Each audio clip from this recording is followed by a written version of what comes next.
श्रीभूमि की Barack valley के कछार केसरी सरलता सिंह, वीरांगना कमला भट्टाचार्य, द्वारका प्रसाद तिवारी, अरुण कुमार चड्डा, इंदु प्रभा देवी, ये सभी वीरों को प्रणाम कर मेरी बात की शुरुआत करता हूं। पतालकंडी में आपके क्षेत्र का नाम ही बड़ा मजबूत है। पाथर का मतलब होता है अटूट इच्छा शक्ति और कंडी का मतलब होता है पहाड़ियों जैसा बुलंद हौसला। जिस जनता में अटूट इच्छा शक्ति और पहाड़ियों जैसा बुलंद हौसला हो, उसको कोई हरा नहीं सकता, कोई हरा। भाइयों बहनों, आज चुनाव का आखिरी दिन है। आप सभी लोग भारतीय जनता पार्टी के हमारे कृष्णेंदु जी को जिताने के लिए इकट्ठा हुए, मगर मैं आप सभी को कहता हूं कि कृष्णेंदु जी को वोट उनको एमएलए बनाने के लिए मत देना। कृष्णेंदु जी को वोट हेमंत बिस्वा शर्मा को फिर से मुख्यमंत्री बनाने के लिए मत देना। कृष्णेंदु को वोट ये पूरी बराक घाटी को, श्री क्षेत्र को घुसपैठियों से मुक्त कराने के लिए। इस बार भारतीय जनता पार्टी की सरकार बना दीजिए। हमने घुसपैठियों को चिन्हित कर रखा है। अब बारी है एक एक कर चुन चुन कर देश के बाहर खदेड़ने। भाइयों बहनों, आपको तय करना है कि और भारतीय जनता पार्टी है जो करीमगंज का नाम बदलकर श्रीभूमि करती है, और दूसरी ओर कांग्रेस पार्टी है जो घुसपैठियों के सहारे सत्ता हासिल करना चाहती है। भाइयों बहनों, एक कांग्रेस पार्टी पूरे क्षेत्र को घुसपैठियों बहुल बना चुकी है और पूरे आसाम को बनाना चाहते हैं।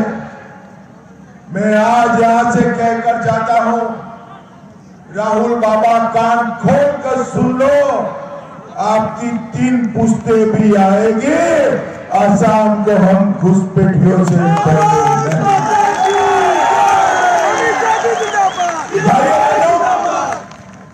इस क्षेत्र में भारतीय जनता पार्टी को बहुत समय से समर्थन दिया। 91 में 10 में से 9 सीटें जीती, मगर इस बार रिकॉर्ड तोड़ना है। सभी की सभी सीटें भारतीय जनता पार्टी की।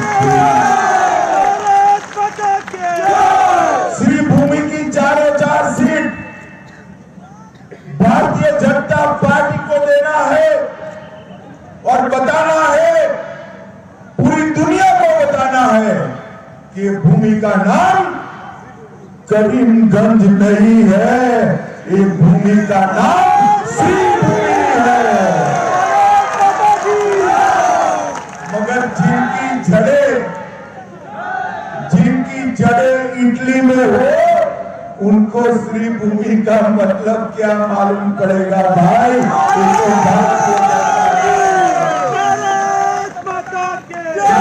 मोदी जी ने सिलचर विश्वविद्यालय के अंदर,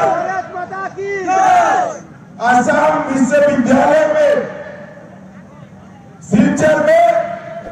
असमिया विभाग की स्थापना करने का काम, और नरेंद्र मोदी जी ने बंगाली और असमिया को क्लासिकल लैंग्वेज, शास्त्रीय भाषा का दर्जा देने का काम नरेंद्र मोदी। भाइयों बहनों, हम सीएए की बात करते हैं तो कांग्रेस विरोध करती, वो कहती है सीएए नहीं करना चाहिए, क्योंकि इनको मालूम है कि सीएए होते ही घुसपैठियों को जाना पड़ेगा। भाई बहनों, एक कांग्रेस पार्टी ने बहुत षड्यंत्र के साथ इस पूरे क्षेत्र को घुसपैठिया बहुल क्षेत्र बनाने का काम किया। भाइयों बहनों, वोट बैंक की गंदी राजनीति कर उन्होंने 1950 के इमिग्रेंट्स एक्ट को समाप्त कर दिया। गोपीनाथ जी असम को बचाने के लिए 1950 में इमिग्रेंट्स एक्ट लेकर आए थे। कांग्रेस ने 83 में IMDT एक्ट पारित कर घुसपैठियों को यहां शरण देने का काम किया। वेटलैंड, चारगाह, हमारे जंगल, हमारी बराक घाटी पूरी धीरे धीरे घुसपैठियों से भरने लगी। धुबरी, बारपेटा, दरांग, मोरीगांव, बोरीगांव, नावगांव, गोलपाड़ा जैसे 7 जिले घुसपैठिए बहुल। मगर आज मैं इस भूमि में कहकर जाता हूं, बहुत हो गया। कांग्रेस को जो करना था वो कर दिया। अब नरेंद्र मोदी सरकार है, नरेंद्र मोदी।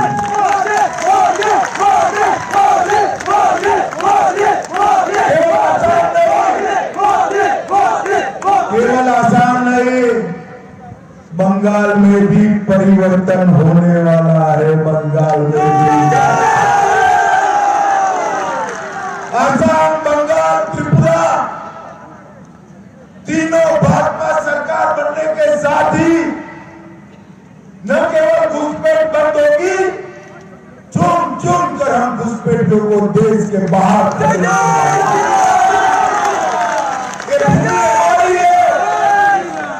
घुसपैठिया हमारे युवाओं की रोजगारी छीन रहा है, हमारे गरीबों के धान के अंदर, चावल के अंदर हिस्सेदारी ले रहा है, चाय बागान के मजदूरों की मजदूरी छीन रहा है।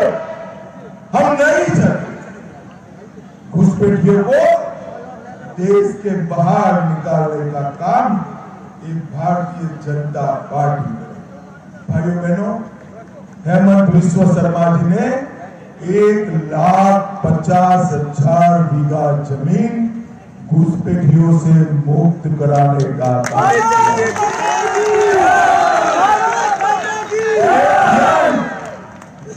आने वाले दिनों में चालू रहने वाला है। मित्रों, हम इसको रोकेंगे। जाति, माटी और बेटी का संकल्प हम आगे करेंगे। भाइयों बहनों,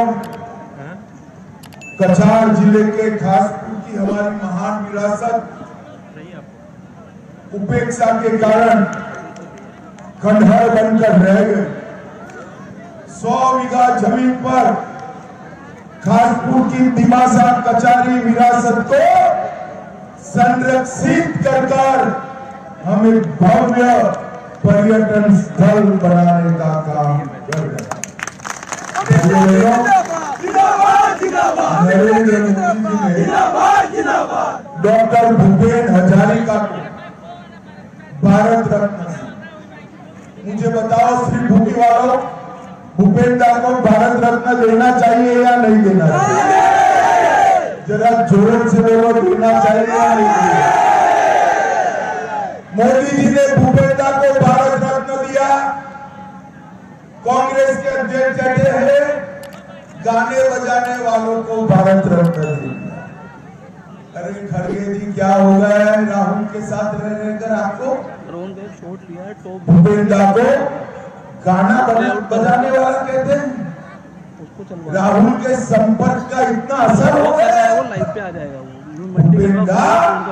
भारतीय संस्कृति के राजदूत है, हमारे कल्चर के राजदूत है।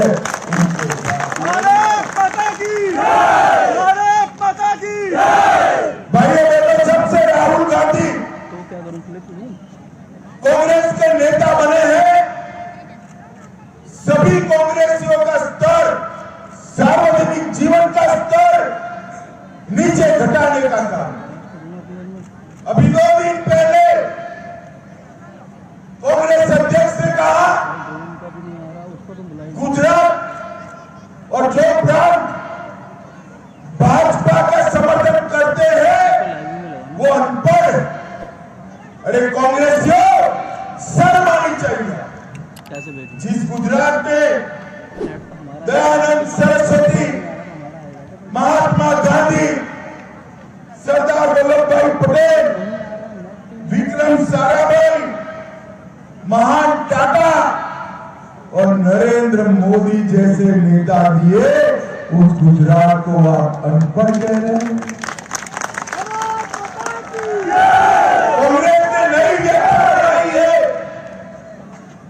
जो उनकी समर्थन करेगा वो ही लिटरेट है, बाकी सारे अनपढ़।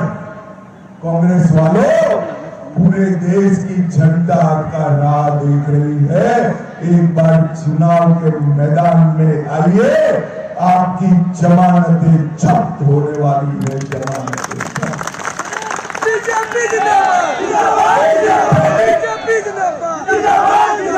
कांग्रेस अध्यक्ष राहुल के संग में बैठ कर फिर से बोले कि बीजेपी और आरएसएस सांप है, उसको मार देना चाहिए।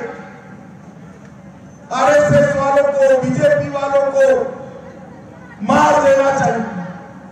अरे खड़गे साहब, मन पर चढ़कर देखिए, हजारों की संख्या में 50,000 लोग खड़े हैं।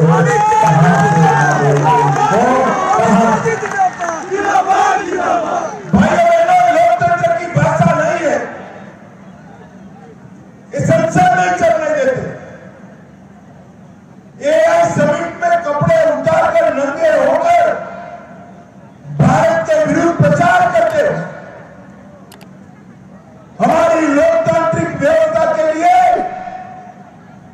राहुल के नेतृत्व वाली कांग्रेस खतरा हो गई है। पहला चुनाव आ रहा है 9 अप्रैल को। राहुल बाबा को जवाब आसाम को देना है। दूरबीन लेकर भी कांग्रेस दिखाई न पड़े, ऐसे मतदान करना।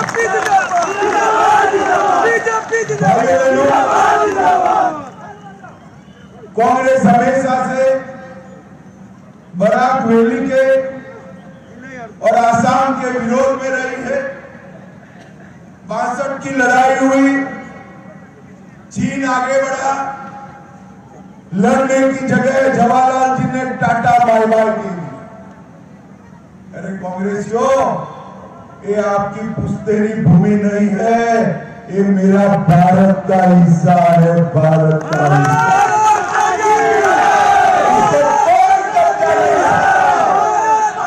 मैं आज कहकर जाता हूं, नरेंद्र मोदी जी के नेतृत्व में भारत की 1 इंच भूमि भी कोई नहीं हड़प सकता। 90 के साल से कांग्रेस ने यहां आतंकवाद फैलाकर रखा। बम धमाके, गोलीबारी, बम, हिंसा, आंदोलन, हजारों युवाओं गोली की भेंट चढ़ गए, पुलिस की गोली की भेंट। नरेंद्र मोदी जी आए, एक के बाद एक नॉर्थ ईस्ट में 19 समझौते किए, 1000 युवाओं ने हथियार डालकर मेन स्ट्रीम किया। मैं आज श्रीभूमि वालों को पूछना चाहता हूं, अब बम धमाके होते हैं भाई क्या? जोर से बोलो, होते हैं? गोलीबारी होती है? घुसपैठिया परेशान करता है क्या? नरेंद्र मोदी सरकार, हमने असम में शांति लाने का काम किया भाइयों बहनों, और आगे चलकर हम असम को देश के बाकी प्रदेशों जैसा विकसित प्रदेश बनाने जा रहे हैं। लाखों करोड़ का इन्वेस्टमेंट आ रहा है। बोगीज बिल जैसे 6 ब्रिज बने हैं, हजारों किलोमीटर नेशनल हाईवे बने हैं। और बराबरी वालों, मेरी बात ध्यान से सुनना, अगले 5 साल में हम आसाम को बाढ़ फ्री आसाम बनाने जा रहे हैं।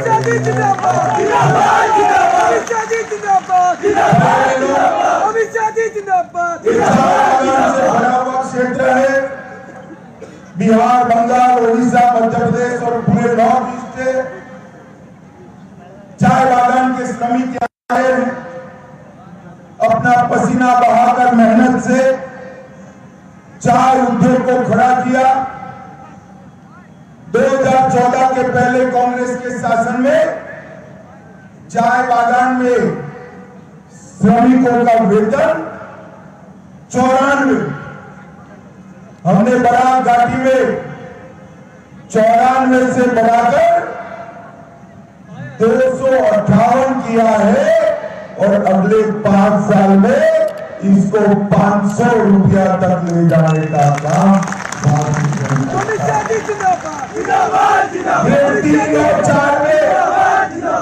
चाय बागान के 1000 युवाओं को नौकरी दी है। एटीकली दूध की पाठ योजना में 5000 रुपए की सहायता 6 लाख श्रमिकों को दी गई। 120 मॉडल स्कूल चाय बागान में आजादी के बाद पहली बार बने, और 707 चाय बागानों के 3.5 लाख श्रमिकों को भूमि पट्टा देने की शुरुआत हुई।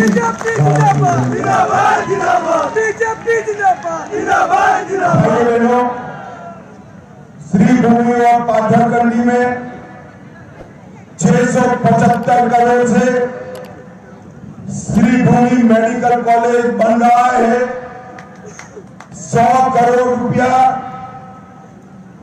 आसाम के सबसे बड़े वेटलैंड सोन मिल का विकास कर मत्स्य संपदा का सेंटर बना रहा है। 81 करोड़ से श्रीभूमि जल आपूर्ति योजना शुरू की है। 23 करोड़ से करीमगंज सिविल अस्पताल में 100 बेड का चाइल्ड केंद्र बनाया गया है। और हम greenfield road Siliguri, Selan, Silchar expressway बनाकर इस पूरे क्षेत्र को रोड से जोड़ने जा रहे हैं। भाइयों बहनों, सिलचर में आपको गुवाहाटी दूर पड़ता है ना? पड़ता है या नहीं पड़ता है? जरा जोर से बोलो, दूर पड़ता है ना? अब सचिवालय में काम हो तो गुवाहाटी नहीं जाना पड़ेगा। आसाम का सचिवालय बनाने का काम करने, श्रीभूमि में एम्स का नया सेंटर भी बनाएंगे। गुवाहाटी अगरतला वाया सिलचर वंदे भारत ट्रेन चलाएंगे। डोलू में ग्रीनफील्ड हवाई अड्डे का विकास भी करेंगे, और हर चाय बागान के श्रमिक को भूमि पट्टा देने का काम भी भारतीय जनता पार्टी करेगी। हर बहन को 3000 रुपया प्रति माह देंगे। किसानों को किसान सम्मान की निधि 9,000 तक बढ़ाएंगे और आसाम की शांति को बरकरार। बहुत सारे कारण है भारतीय जनता पार्टी को वोट देने के। मोदी जी के नेतृत्व में भारतीय जनता पार्टी ने, हमारी मोदी सरकार ने, हमारे नेता नरेंद्र मोदी ने देश को सुरक्षित किया, देश को समृद्ध किया। मगर कोई बात के कारण आपको वोट नहीं डालना चाहिए। आपको वोट डालना है घुसपैठिए को चुन चुन कर निकालने के लिए। इसी भूमि को, ये बराक वैली को घुसपैठिया मुक्त बनाना हमारा लक्ष्य है और ये कांग्रेस पार्टी नहीं। माताओं भाई बहनों, आने वाले चुनाव में आप मुझे बताओ, भारतीय जनता पार्टी के कमल के निशान पर वोट देंगे क्या? अरे जोर से बोलो अंतजन, मैं समझ रहा हूं भाई धूप है, मगर मुझे जवाब दीजिए, कमल के निशान पर वोट देंगे क्या? हमारे प्रत्याशी को प्रचंड बहुमत से जिताएंगे क्या? कमल के निशान पर बटन दबाएंगे क्या? देखो भाई, कमल के निशान पर बटन जरूर दबाना, मगर इस भूमि में बटन इतने खुशी से दबाना कि बटन आप यहां दबाओ, दिल्ली तक करंट से घुसपैठिए भाग जाए।